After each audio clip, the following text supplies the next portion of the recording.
Good morning, everyone. It's a good morning. Oh, here is the big boy. Hi. Yes, I love opening our doors in the morning. The only one that one has to watch out for is Ozzy, our table surfer. But there's nothing out, so... Oh, hi, good morning. Did you have a good night? Look at you, still stickered up. I'm going to take care of those today. Yeah.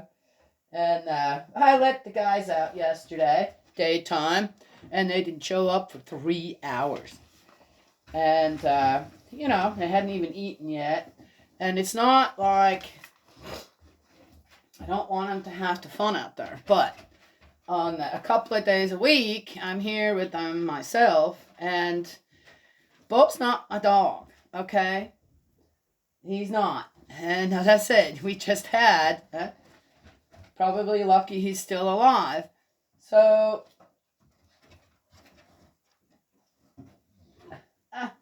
as much as I want them to have their freedom here, I have to acknowledge, okay, what's mine, right? And what's given to me into my care, that is someone else's. So today, nope. Bo is not getting out the back, and he doesn't jump the gate anymore. He has some arthritis going. He's getting older, so he's not jumping the gate anymore, and so he won't get out. When he doesn't get out, the other ones don't go too far, except for Ozzy. Ozzy does whatever Ozzy wants to do, right? Yeah. So there it is. Yes. So he's going to be restricted some today. But, right, again, when you take care of someone else, see, I even do that with animals. I have the respect for, okay, I don't own this animal. It is here, but it isn't mine. I take care of it, but it isn't mine. So I will not do things that then they have to say, well, I'm the one who made that decision and knowing better. Because when Sissy is here, he doesn't go for that long. Right? He only does that when he's with me. So, and I think that's one thing, right? When we take care of other people's things, right? We've got to be more vigilant, more, right? Yes, right? Because, yeah, who wants? He's table surfing right now. He's got his paws up on the table where there's a bowl of food. And he's eating it. I can hear him right now. Oh, and here it goes. We're going to hear a clang and a clash here, probably as well. Maybe he'll tear the tablecloth down, too. Oh, there's a vase sitting on there.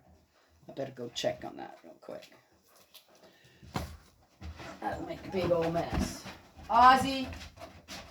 I did forget about that. Yep, here you go. Look at you. Huh? Yeah, gotcha. Oh my gosh, look at the mess you made.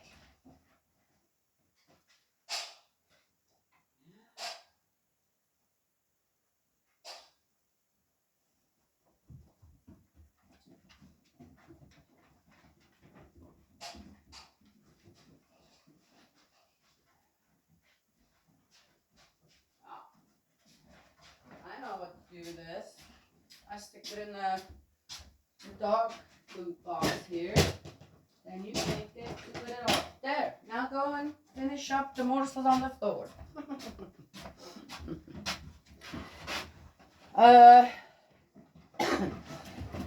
Now having said that, we should take responsibility for, how do you say? We should take responsibility for certain things that are going on out in the world, and where our opinion, if you want to call it that, or our stance does matter, okay? Because again, what does it do? It kind of puts a little bit of a light on, okay, this can't be right anymore, okay? So, I saw a video this morning, and I'm telling you all this because I always wondered if we're going to get into the next chapter of Genesis. Let's see if what I come across before I actually do the Bible readings and then give my 2 cents to it. How does spirit world, right, work together with the physical world when we actually try to make a difference? I woke up this morning and I had this. I must have been dreaming about something. Hi, boy.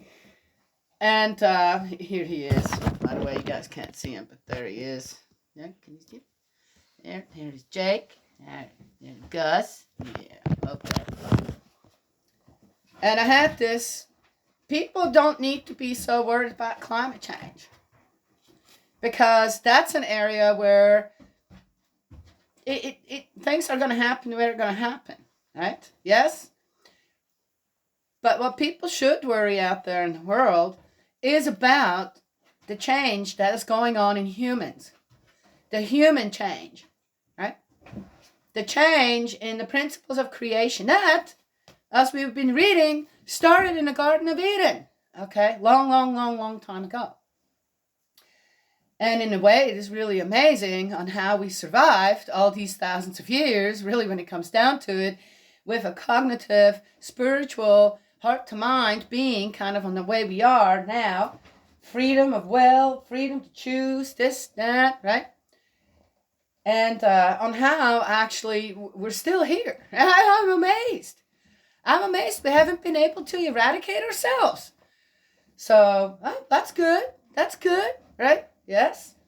But the changes out there when it comes to human existence, the species, man, it's we should way more worry about that than climate change. That's what I woke up with this morning. The one thing I'm always disturbed over very much in these videos where they're asking, so do you think a child should have the choice and taken seriously when they say, oh, I'm not this, I want to be something different, and even start surgeries and the hormones and the this and that. And on how the guys are, no, I don't think they should. No. Okay? And the women walk away. I don't have a comment. I'm not going to talk to you about this. Listen. What? That's a weird one. Right there. And I wonder about these women. But here's the other thing. And they're older women too. They're not young girls who just don't know anything yet, haven't been a parent, this and that. These are seasoned women. Don't care about children. They really don't. They absolutely do not. And I want to say, okay, so, wow. So the guys, they're very clear about this. No, absolutely not. They need to wait until adulthood, then even then, yeah. They're very clear about it. And I thought of something where I remember, and it's, okay, here, this house is as it is, okay? But, so it's not such a big deal, and I wouldn't want everybody to take their shoes off, but I grew up where you walked in the door, you took your shoes off, you hung up your jacket, you put your backpacks where they belong, this, that, right? And you put your slippers on. You did not walk through the house with shoes. You just didn't. That was a no-no, right? Yes? So I tried that when I was... and we were with our mom alone for such a long time. So she was the one, right? Okay, that is what you do. That is what we were taught. There wasn't anybody else there for the longest time. And then when my mom got remarried, my stepdad would also always, I'd never seen him walk through the house with shoes. So I tried that. Right? Yeah, and my husband didn't grow up like that. And I could not get him to take off his shoes, put on his slippers. Couldn't do it. I could not do it. It didn't work. It just it just kind of, and it's not that he on purpose just didn't want to do it or anything. It was just like one of these, it just didn't register, right? Yes? So, but with my children, and it was the oddest thing. It didn't matter on how I always did it and tried to show them to do it. It wouldn't matter. They would, just like their dad, walk and tramp through the house with their shoes. And that surprised me that was happening like this, on how children really actually follow the footsteps of the father way more. If there's both parents in the household, they will follow the footsteps of the father much greater than the mother. Isn't that something? Yes? And so one of my children has a family with 2 children, and I spent some time with them this year. They have their mudroom, and everybody takes their shoes off, and either cruises around in their socks, which their house is so nice you can do that, or put their slippers on. But even Dad won't. I've never seen him walk with his shoes through the house. Never. Isn't that something? And the really cute thing, when I came to visit here just recently, both the children walked into the house and immediately took their shoes off and going, ah. And I said to my daughter, did you bring slippers? Yeah. No. I'm going, ah. Well, let's go find some bigger socks then or something. Didn't want to discourage the children from not doing that in someone else's home, right? Again, rather than just put your shoes back on, it's fine.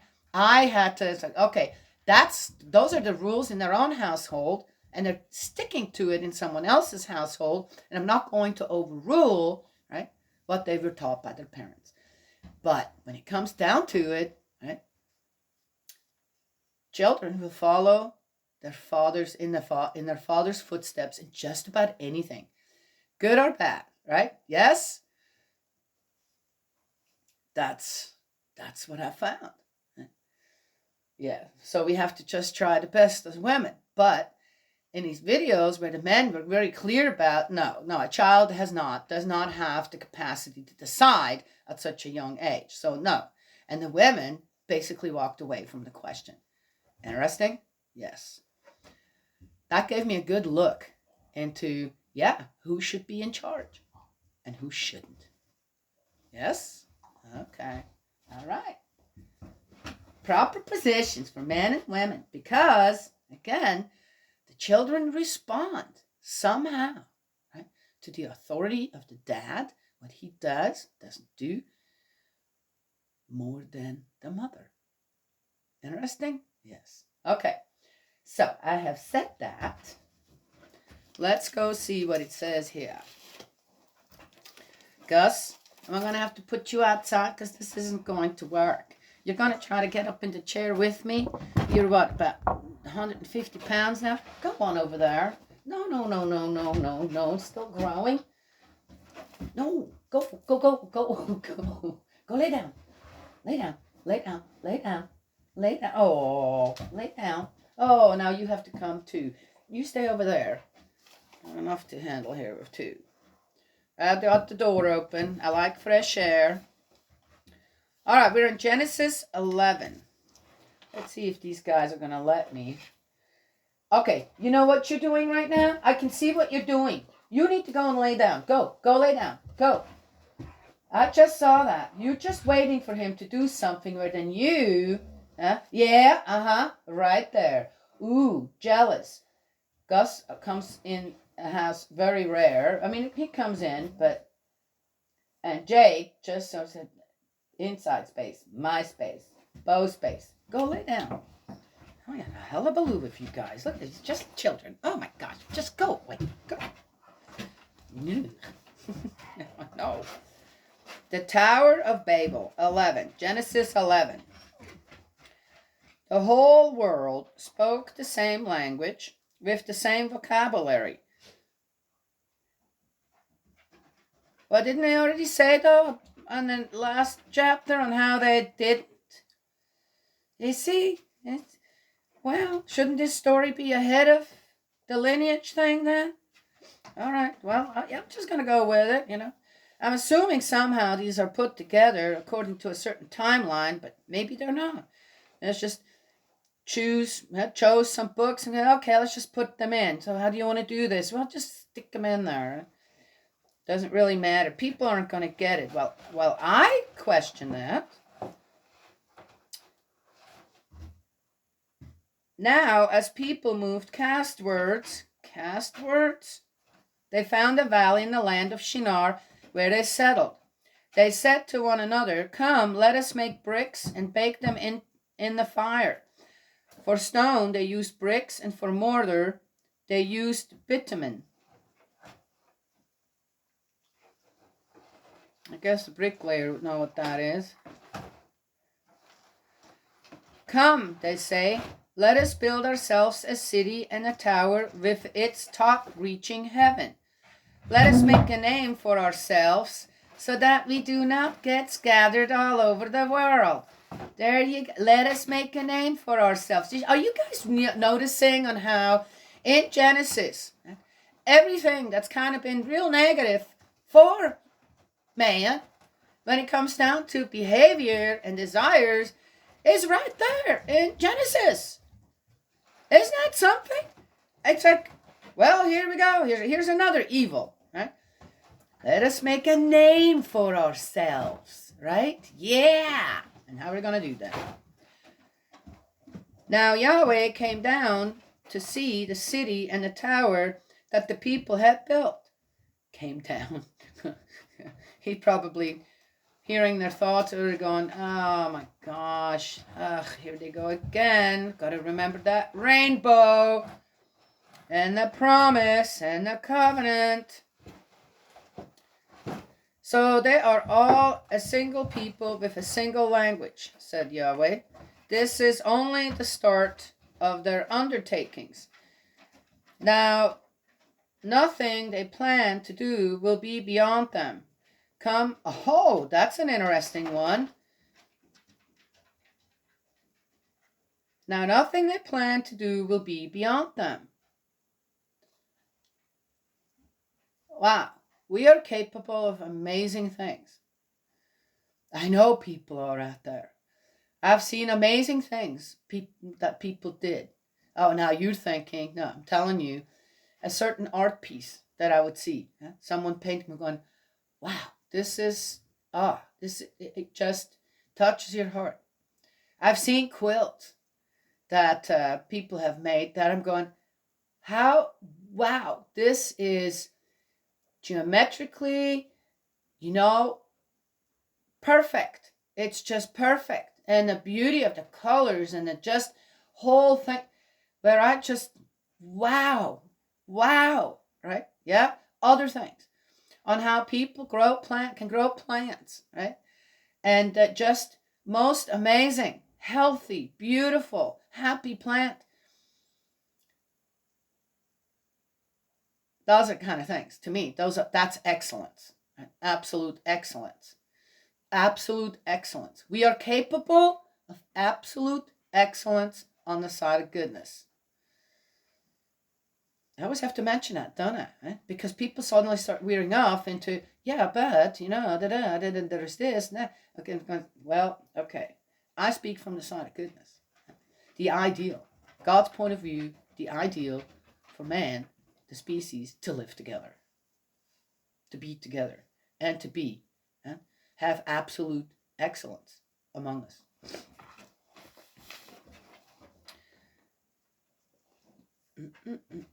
"Come, let us go down and confuse their language there so that they cannot understand one another." Come, let us. Who's he talking to? The angels? Or people who already passed away? Nah, that wasn't possible at the time. But let us go down. Or is he again talking with the dual characteristics that he had as well? I don't know. Interesting. Let us. Come, let us. And confuse their language there. Oh. What God's way to try to stop something from happening that isn't so great, isn't so good.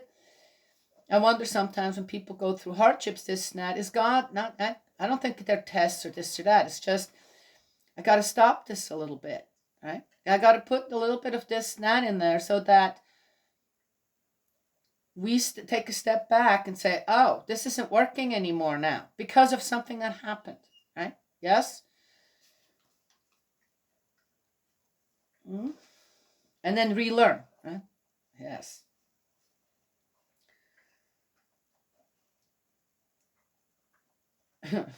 So they can't understand one another. Yahweh gathered them thence all over the world, and they stopped building the city. Oh, cities were not. That's not part of God's ideal. A city isn't. Sounds like it. That is why it was called Babel, since there Yahweh confused the language of the whole world, and from there Yahweh scattered them all over the world. Interesting. I sometimes wonder where certain words came from. God, for example. Who came up with the word God? Right? God is like this universal word for deities. Right? Certain other things. Man, woman. Who started the language thing? I have to say this too. I thought about that this morning and realized that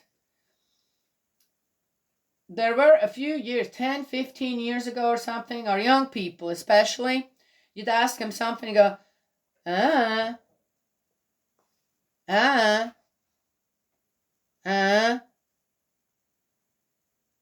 uh, uh-huh. And I'm going, man, what's wrong with our young people? And then of course, right? I mean, it's interesting on how when young people do it, sometimes, as I say, when young people do it, suddenly the generation before kind of adapts certain things like that too. It's like, yeah, what? Yeah, so I even caught myself and someone said, oh, thank you. And I'm going, uh-huh. I'm going, whoa, what did I just do? You see how you kind of you hear it a lot and suddenly it becomes a part of your speech, right? Oh, I quit that so fast in myself going, no, no, not doing that. That is not a way to respond to a thank you. You say, you're welcome, right? Yes. So that has kind of, haven't seen that very much lately. I haven't seen it at all. But then how much am I out there? But I listen to a lot of videos, so one would still come across that, right?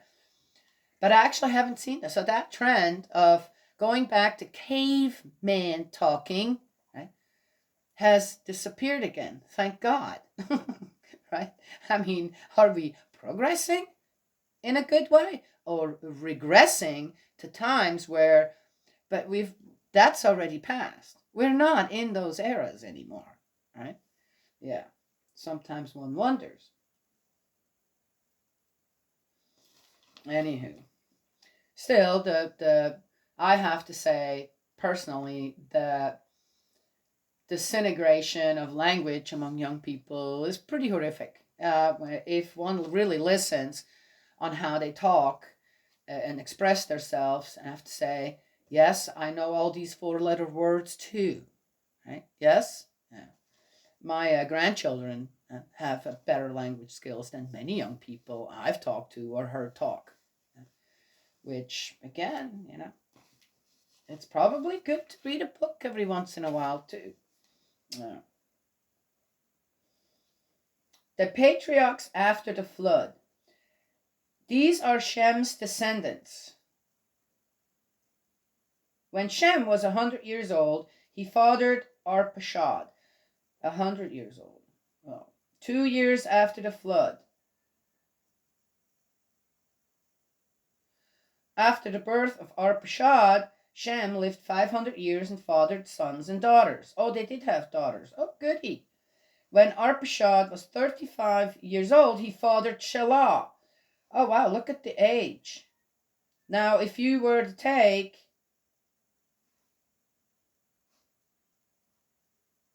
that makes more sense, doesn't it?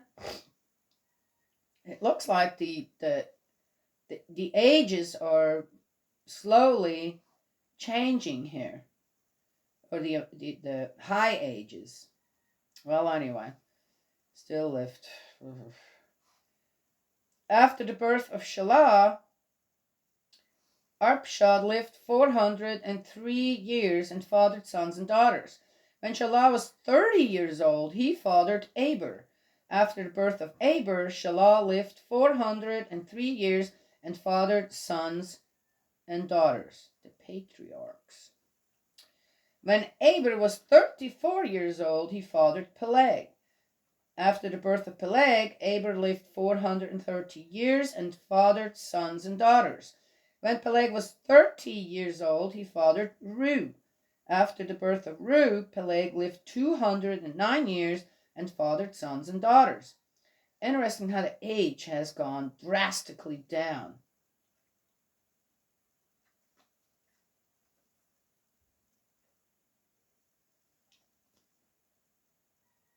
I can't, as I said, I'm going to do the math on that again and see what I come up with certain numbers here.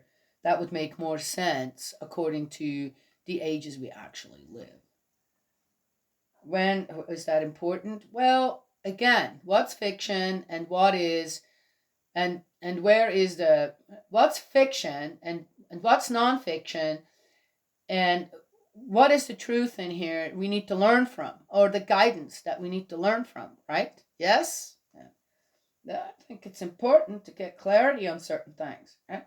Otherwise, it all just becomes a fantasy land where then, yeah, if the Bible cannot be understood in its proper context and with the content, then we shouldn't be surprised that people say, well, it sounds like a bunch of humbug, most of it, right? We shouldn't be surprised, right? Things should add up. They were human beings at that time. We're human beings now. Certain things should add up, right? Yes? All right.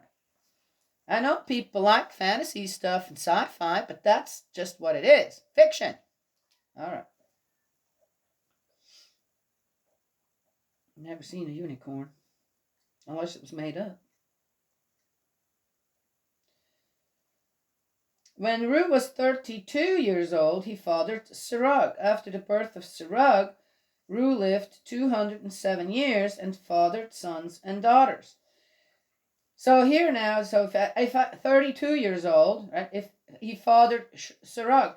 Now, if I go and I do the 32...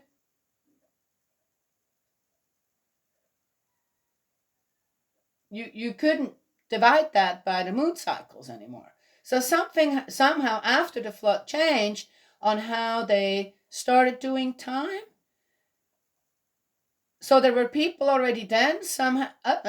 What else did they do besides plow the fields and raise cattle and this and that, right? Yes? So there may have been already people say, okay, wait a second, you guys, we're doing this wrong with the ages, but it doesn't say anything in here, right, about that. But the ages are going down. So I couldn't divide 32, right, by 12. That would make sense. Then he would have been 2 years old and something when he had the first son. Well, even if you divide it by 4, he's way too young, right, to father a child. Yes? So how close are we actually getting to the actual, right? Yes? Age of the people when they had children. Yes? Yet still, he lived 207 years. So it's something still off by half, maybe? When Serug was 30 years old, he fathered Nahor. After the birth of Nahor, Serug lived 200 years and fathered sons and daughters. When Nahor was 29 years old, he fathered Terah. After the birth of Terah, Nahor lived 119 years and fathered sons and daughters. When Terah was 70 years old, he fathered Abram. Now here we go, 70 years old. Well, again, fathered Abram, Nahor, and Haran. Doesn't mean that he didn't already have children before that. Maybe all these children are from the main wives. Okay. Well, I just wonder. Right, there we go. The descendants of Terah. These are Terah's descendants. So we needed to get to Terah. Terah fathered Abram, Nahor, and Haran.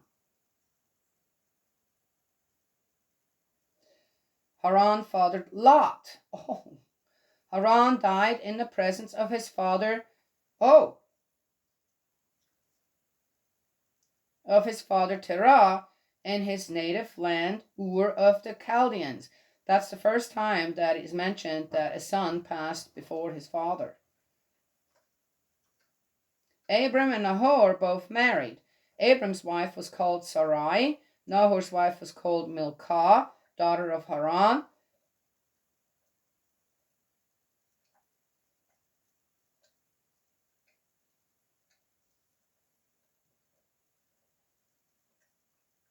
Wait a second.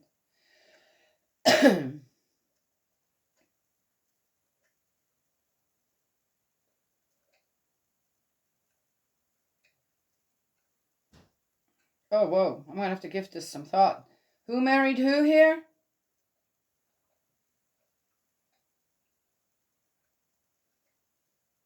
All right. Cousins? Something, rather? Nahor's wife was called Milcah, daughter of Haran, father of Milcah and Iscah. Sarai was barren, having no child. Terah took his son Abram, his grandson Lot, son of Haran, and his daughter-in-law, the wife of Abram, and made them leave Ur of the Chaldeans to go to the land of Canaan. But on arrival in Haran, they settled there. Terah's life lasted 205 years. Then he died at Haran. Man, okay. That's it. Just to read it without actually really studying it, I would have to take this, the descendants of Terah. I would have to take this just about, which I will, but not here because it would take too long because I have to think. I've got to figure out, okay, what actually happened here and why is this in here? Why are the descendants of Terah so important? Well, one thing is Lot, right? Because we know the story about Lot and Sodom and Gomorrah.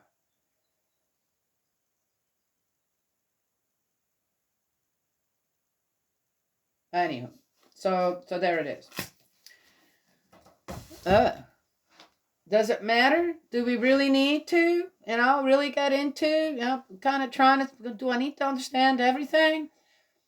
Well, I must assume, again, all right, so there was this inconsistency. They're going, okay, who married who? And how were they related? Almost again as if something was put in there, right? Besides just a lineage.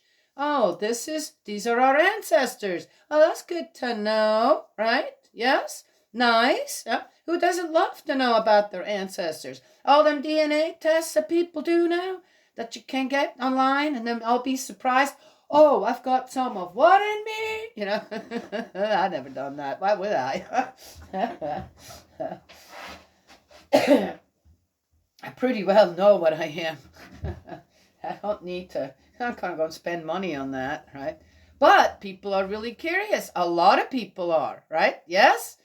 So, and I got into that, or had to, because of the ancestor blessings that we had in our church, right? To liberate our ancestors and start restoration there for things, unfinished business they went to spirit world with, which also affect us here in the physical as descendants, right? Yes?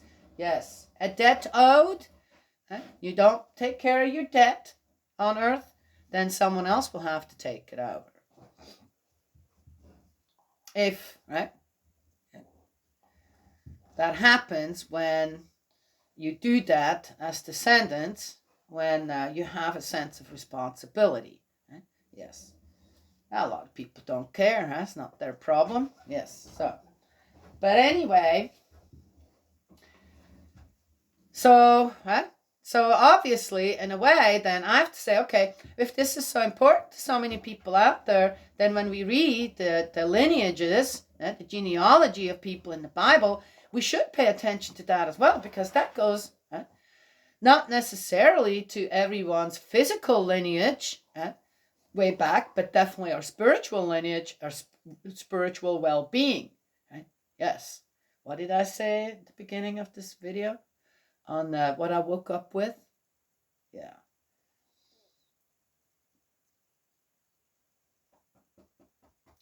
Restoration. So went to and I had to find 7 generations back to begin with. So I found, okay. Had to, being here, Switzerland, okay. And came across some amazing stuff, and aunt of mine actually did some ancestor genealogy kind of thing in our family, and didn't just trace it back 7 generations, but it looked like 20 or 24, something like that, all the way back to the time of Jesus. Isn't it something? And even farther back. So, and come to find out that our family, or my ancestors on my father's side, okay, again, right, my father, daddy, they were Celts, 100% Celts, nomads, wandering people, Cain's people, which explains some things that went on in my ancestors and my So there you go. So I did that, and it's been amazing to see the after doing that on how, and also how that came to be. Maybe I'll tell that story sometime. Well, maybe with the ancestor stuff, it would be a good story to tell. How that all came to be, kind of miraculously, and how the finances for it all came together, and then the experiences that I had while there, and then afterwards, on how little by little, right? It doesn't happen overnight. Okay, if people expect miracles with things like that, you can't speed up things. Things take time to restore. You know why? Because we're not just the only one in it. There are so many people around us that are in it as well, right? And then you're not just dealing with physical bodies we need to restore this. We should not just exercise free will over certain things, but really think about on how we're going to address a certain way of living, and on how to choose better, right? Yes? And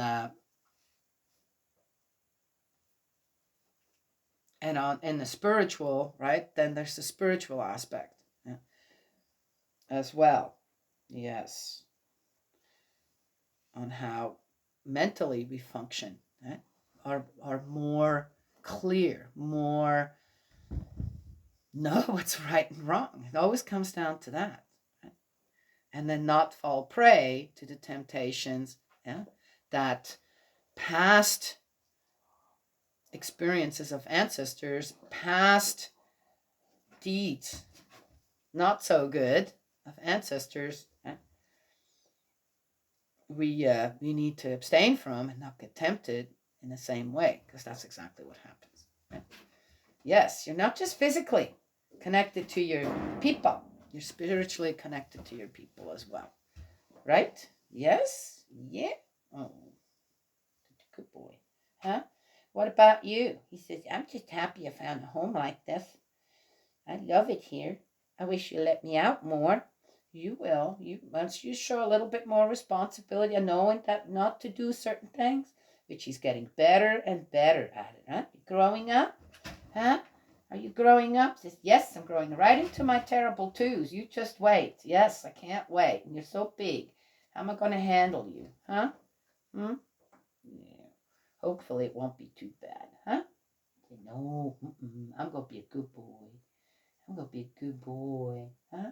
Yes. Okay. So that's what I wanted to share this morning. So yeah, I guess it's kind of important. And again, so besides just genealogy of all that, which I absolutely believe this is okay, this is important, this was important for now, for example, then later on, and anything that, when it comes down to that, right after the Garden of Eden, lineage became important. Right? Ouch! Don't eat you're eating my jacket. And that is something I have no doubt that God wanted. Ouch! Okay, that's it. Stop it. That God wanted recorded. That just says that he's going to be so good boy, and he says, okay, now you're talking again here. I want your attention, and he knows exactly how to do it. He just nibbled on my hand. He didn't bite me, but it definitely pinched. You pinched me. That's what you did. You pinched me. Oh. So,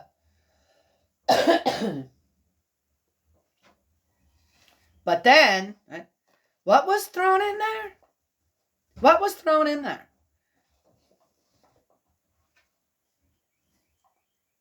Again, something that I don't think God necessarily, okay, no, that union should not be happening between that man and woman. But it was put in there anyway. It's almost as if, you know, I'm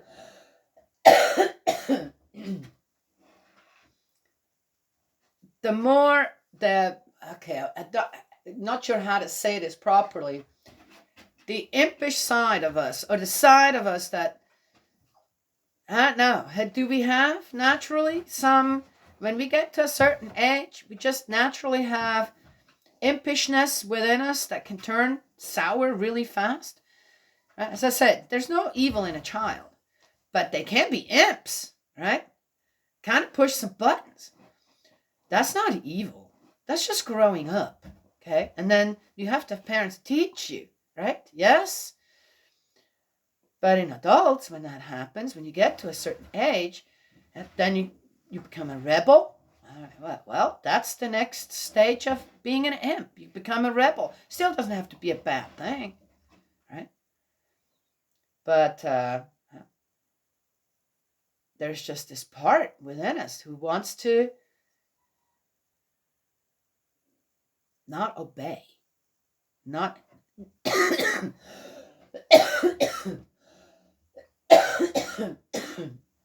not willing to look ahead and say, sure, I can do this, but there are consequences there.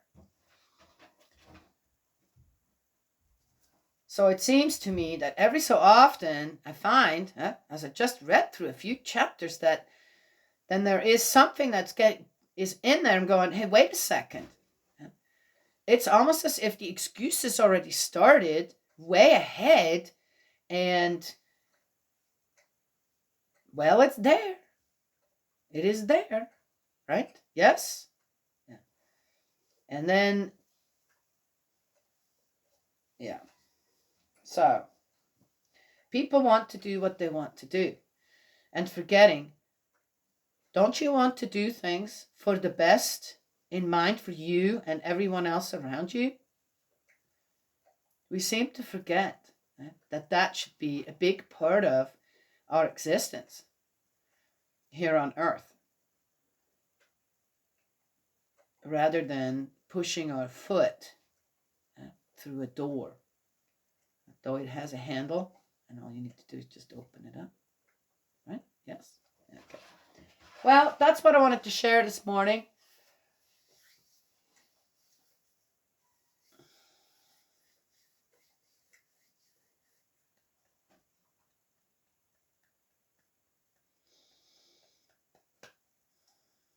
It's foggy out there. It's getting light, though. I don't know. You guys want me to say something else, but I'm not understanding.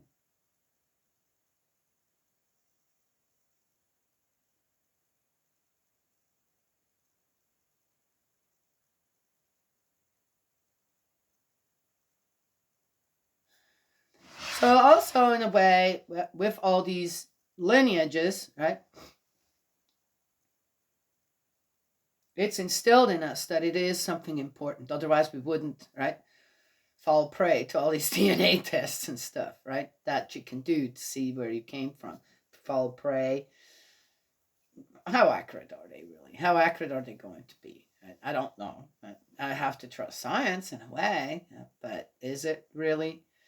And if all the people out there who've done these, one should kind of come to the realization, well, it looks like I've got a little something in me from every continent. That's an interesting one. Anyone that I know that has done these DNA tests, right? It was never 100% of something, 50% of something, 60% of something. And then it's, as I said, the rest of it is spread over the rest of the world. Interesting?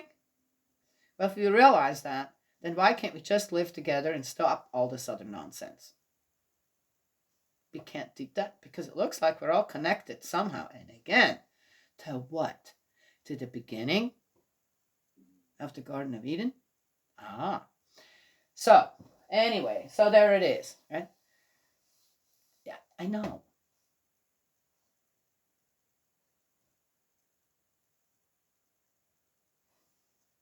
And to understand the reason this is all in there is always I'm restoring. There are all these other stories, right, on how it came to the next lineage. And that's kind of what I found too just now, right, in there, reading it again. On how all the stories that go with it are starting another chapter in a part of a lineage that God is trying to establish. And somehow, right, it's almost like that angel, fallen angel, now somehow has a foothold in our lives. He's managing to kind of always stick a little something in there where the plan doesn't quite 100% succeeds. Right? Yes? Yeah. Anyway. Interesting. We'll see how much more goes on with that in there, but thank you. And now they're happy. So, I'm going to keep reading. I'm going to keep reading. I enjoy it. I really do, right? Yeah, who am I making these videos for? Myself. God's love and blessings always, and we'll talk to y'all another time. Spirit World says hello. Right? And loves you all. All right. Bye.